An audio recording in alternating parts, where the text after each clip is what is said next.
jasoncharles.net. Deep talk, deep sounds. This is the Carl Arrington Archive on jasoncharles.net. This is Carl Arrington. This is my interview with Gilda Radner of Saturday Night Live fame that was conducted in New York in March of 1976 in Studio 8H, the legendary home of Saturday Night Live, in the first part of the second season. Okay, we talk about female comedians. Yeah. Influences. Right. And you want to know which mine were? Yeah. Okay. I think I started to say yesterday, like being a real TV child, you know, watching TV all the time. And I've seen every I Love Lucy show, the early black and white. Vitamin Vitamin Vegemin and the Stomping on the Grapes and the... Yeah. And so I know I was influenced by her. And the thrill of my life was when... Desi Arnaz hosted the show. Did you see that show? No, I didn't. And I got to play Lucy to him. And I couldn't believe it. They gave me the wig. They gave me the red coat. They did me up. And the only horrible part of the whole thing was at the end of the show, Desi Sr. and Desi Jr. were on. And they yelled, "Good night, Mom." You know, and Desi Sr. yelled, "Good night, Lucy." And I realized I wasn't her, you know, because I was really living that out. And then I heard back from this guy, should I turn that down? Yeah, that'd be... I can see on here. I see. David Cuthbert from the Times-Picayune in New Orleans paper. Right, New Orleans, said he interviewed her, and he asked her if she had seen me, and of course she had, you know, and she said she thought it was really good. So I was very happy. That's nice. And I smoke so much my voice will probably get real low like hers. Oh, there's a Gilda Radner. Right. And also, you know, Gracie Allen and watching all those. And I prefer physical comedy. I love physical comedy, you know, and I think women got away from that. You know, Lucy was brilliant at it. You know, climbing up a ladder on the roof. And Gracie Allen really didn't do physical comedy, but I've always veered towards that. So you don't do that much physical comedy in this show, do you? Yeah, we do. I'm the one who always gets beaten up in the show. There's not... When a piece is really, really physical, it's harder to camera block, so we tend to opt for not so physical pieces, but... that's my favorite thing to do, you know. Is that the kind of stuff you did in improvisational things? I mean, that's... I would do things like that, and also in the Lampoon show, a lot of physical stuff. And I just would like to, like I always say to Lorne, please, just give me a scene where there's a conveyor belt and a lot of pies come along. Just leave me alone there for a while. He says, it's been done, Gilda. I know you can make it funny, blah, blah, blah. He said, but it's been done. I said, just once, you know, and we haven't quite found the angle yet to do it, but if I'm here for long enough time, I'll find a way, you know. What about more current comedians? Well, I certainly, who I like, you mean? I love, well, we've had some wonderful hosts on the show, like Lily Tomlin, you know, who I'm always, on Laughing, you know, it was Lily and Goldie Hawn that were the only ones that made me laugh out loud when I watched them on TV. And I also love Madeline Kahn, who's more of an actress, but completely wonderful to work with because she's a real giving comedian. Maybe that's part of being an actress too, like she'll let you get your laughs. And I think that's why she's done a lot of movies with men who are funny. And I have this whole theory on that, you know. What is it? Just that men in comedy, you know, they usually don't trust women to give them, either a woman's too funny and they're afraid to work with her, or they're afraid she won't get the laugh, so they talk real quick after her joke, you know, so that the audience can't laugh to cover for her. this is horrible. Do you think that's true with this show? I mean, do you feel like... No, well, I think that the men on this show have grown to respect the women more and more. Uh-huh. You know, in terms of carrying their own, you know, Uh-huh. that when they throw the ball, they can carry it. So you don't think you think it progressed from the first then? That they What? didn't trust you as much at Well, first? I've worked with all these guys before, so they trust me now, Yeah. you know. Uh-huh. I guess it must be a real I've been trusting through a thing lot when of you're doing it teasing. live. Yeah.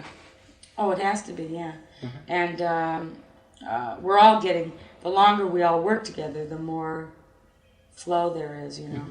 What's the current state of feeling on guest stars? I know before there was at least some tension reported about how effective it is or the necessity of having guest stars as opposed to just a strict repertory company. Well, I find that it's necessary on a whole bunch of levels. Okay. One is the guest host, a different guest host every week stimulates the writers to different things. It's just a different personality that you have to deal with, and they end up writing differently. Otherwise, I think we would get stale a lot quicker, you know. Also, the host takes, Lorne has often said this to me, it takes some of the onus off of us, you know. Yeah. You know, people say, oh, the blah blah show was bad. Yeah. You know? So it takes some of the blame off of the not ready for primetime players, you know? People are more apt to say, hey, well, they're always good, but that host dragged them down. Well, maybe we weren't so good that week, but it just, yeah, I mean, it just, it's more helpful, you know? And like, it'll give the show a whole different tone. It also brings with it different audience. Certainly when we had Fran Tarkington on, we brought in some more audience of different people who were interested in just seeing him. Yeah. And they may not tune in the next, a week when Ruth Gordon's on, but then other new people come on. And certainly shows like Ron Nessen and Ralph Nader were very interesting and brought new audiences. How hard is it to work with non-comedian or non-actors? It depends on how much they feel they have to lose, you know. Some of our best hosts have been non-performers because they have nothing to live up to and nothing to lose by doing it, and they think it's just fun. Like Ralph Nader I ended up just loving him at the end, and he was like having the best time because we'd give him acting notes, you know, like say speed up the line, and he'd say, oh, you can write, and then the timing's better, you know. Pure innocence. A wonderful innocence, and he was delightful. People just enjoyed him on the show, you know, and we liked working with him. And he was willing to try stuff because, I don't know, he was just wonderful. He really was as a host. What's your favorite show so far? What do you think's your best?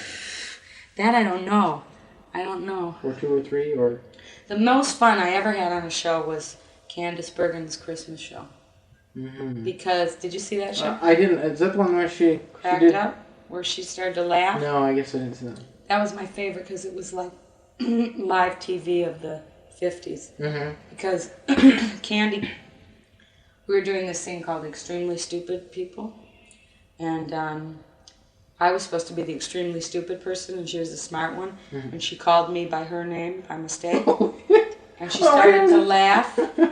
And she couldn't stop laughing, and this was live on the air, and I started to laugh.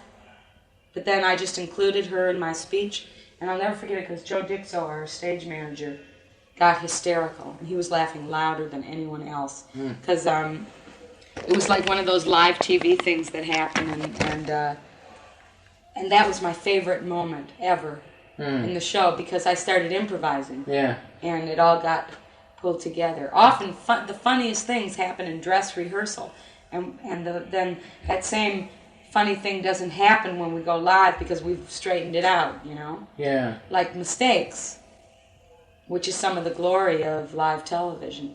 And that was the only time like a blatant mistake happened and the host cracked up, but it all pulled together and the audience was with us. It wasn't an in thing. Yeah. They saw what happened. So if that's a really special thing, did you lose a little bit of the concept by having things improvised beforehand and then playing off them in a more staged manner? Well, it certainly is a little bit confining to us as performers when, we have to worry about camera angles and stuff. Sure. We can't, you can be biting your foot off, and if you're not on camera, you're not going to get any laughs. So you really can't, once it's set, you can't stray too far from anything that would mess up Dave Wilson, our director, and the things that are set. So like people say, do you improvise during the show, blah, blah, blah. Well, there's a limit, Once a scene wasn't getting laughs, and Dan Aykroyd threw himself across the table because he knew he was on camera, And that worked, and you can do stuff like that. But I know in Alsatian Restaurant, which was a scene we did, and camera shots were missed, and we didn't, when I saw it back, I realized they missed a whole lot of funny stuff we were doing. So we're still the victim of television technicalities. Yeah. You've been listening to my interview with Gilda Radner, conducted in March of 1976 in New York. This is Carl Arrington. Thanks for listening. You've been listening to the Carl Arrington Archive on jasoncharles.net. The Carl Arrington Archive is a collection of hundreds of hours of rare, in-depth interviews with the greatest musicians, performing artists, and writers, conducted over 4 decades by veteran journalist Carl Arrington. For more information about the series and upcoming episodes, go to the Carl Arrington Archive on the jasoncharles.net Podcast Network Audio Dramas channel. Follow us on Instagram at Carl Arrington Archive and subscribe on Apple, Spotify, or wherever you get your podcasts. For more information regarding licensing and full extended interviews, contact Carl Arrington Archive at gmail.com. JasonCharles.net. Deep talk, deep sounds. That was so deep. Very, very deep.